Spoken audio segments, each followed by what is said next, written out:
Bismillahirrahmanirrahim. Assalamualaikum warahmatullahi wabarakatuh. Apa kabar semuanya? Saya doakan semoga Anda dan kita semua senantiasa diberikan kesehatan dan semoga Allah senantiasa memudahkan urusan kita. Baik, kembali lagi bersama saya Anissa di video pembelajaran terkait dengan perancangan basis data. Ya, pada kesempatan kali ini ya, saya akan memaparkan sedikit terkait dengan suatu tahapan ya di dalam perancangan basis data ya, dimana teknik yang kemarin sudah pernah kita bahas yaitu teknik perancangan basis data dengan menggunakan teknik normalisasi ya. Untuk contoh normalisasi kali ini ya, kita akan melihat ada suatu dokumen ya.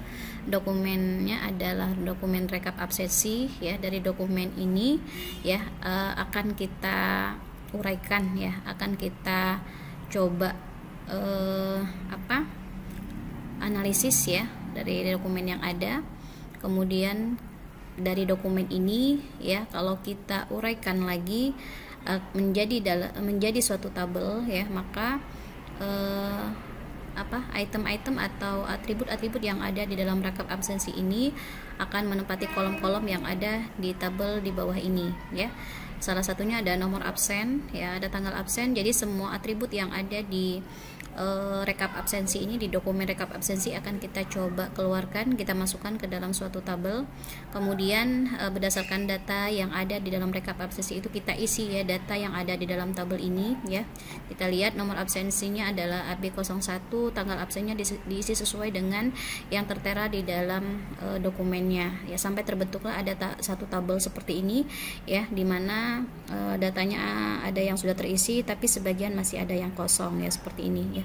Jadi dari dokumen yang ada tadi ya, dapatlah kita isi ya sebuah tabel. Ini adalah tabel yang pertama.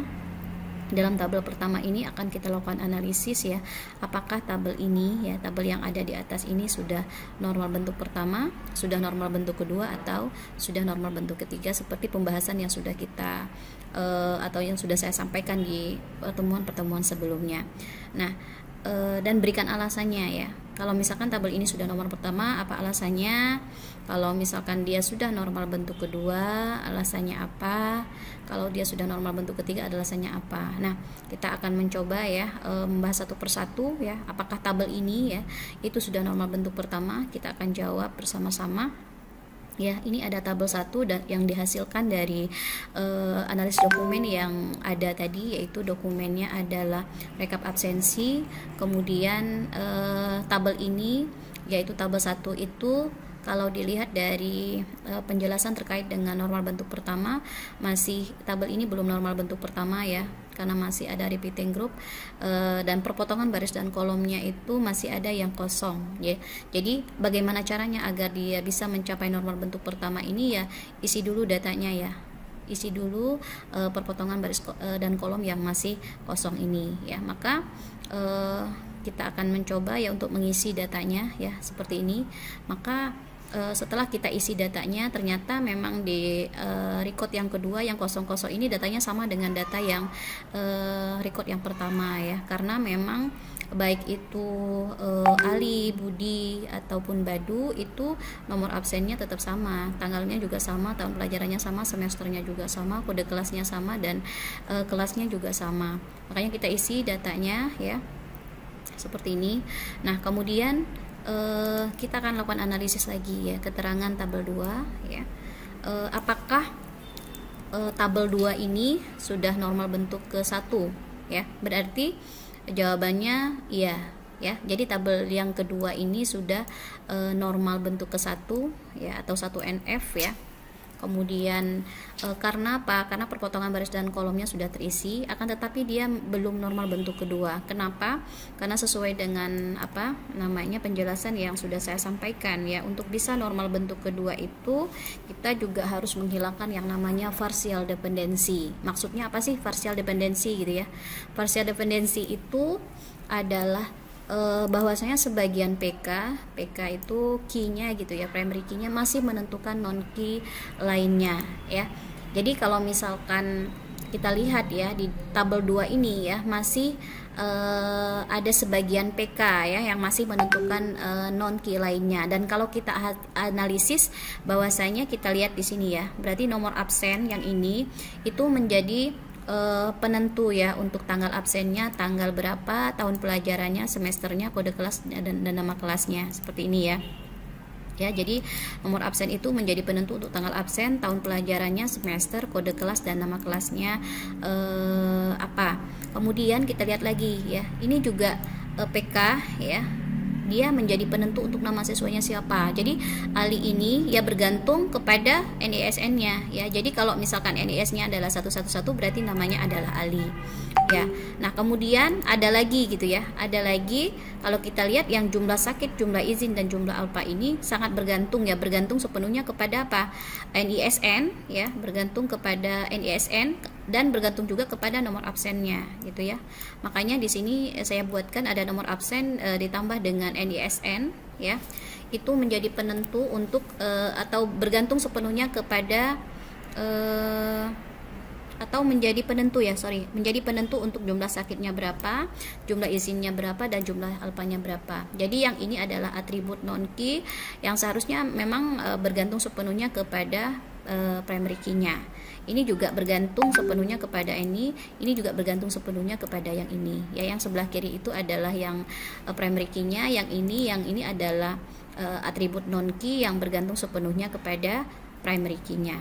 Ya, jadi kalau kita lihat, kita jabarkan lagi tabel 2 ini, maka kita bisa melakukan atau menemukan ada sebagian ya, ini menjadi penentu untuk ini menjadi penentu untuk ini menjadi penentu untuk ini. Nah, bagaimana caranya nih agar tidak ada lagi parsial ini gitu ya. Jadi agar tidak terjadinya parsial dependensi ini, maka kita harus mendekomposisikan tabel yang ada, tabel 2 ini gitu ya, bukan hanya jadi satu tabel saja, tapi akan dipecah atau didekomposisikan menjadi beberapa tabel sesuai dengan hasil analisis yang sudah kita lakukan. Ya, jadi bagaimana cara menghilangkannya, maka kita akan memecah ya. Yang tadinya cuma satu tabel akan menjadi beberapa tabel seperti ini. Yang pertama tadi adalah tabel 1, yaitu ada nomor absen ya. Itu menjadi penentu untuk tanggal absennya sampai dengan nama kelasnya apa. Kemudian tadi NISN menjadi penentu untuk nama siswanya siapa. Kemudian nomor absen dan NISN menjadi penentu untuk jumlah sakitnya berapa, jumlah izin dan jumlah alpanya. Ya, jadi ada 3 tabel ya. Jadi seharusnya tadi tuh hanya ada satu tabel, sekarang terbentuk atau kita dekomposisikan menjadi 3 tabel seperti ini.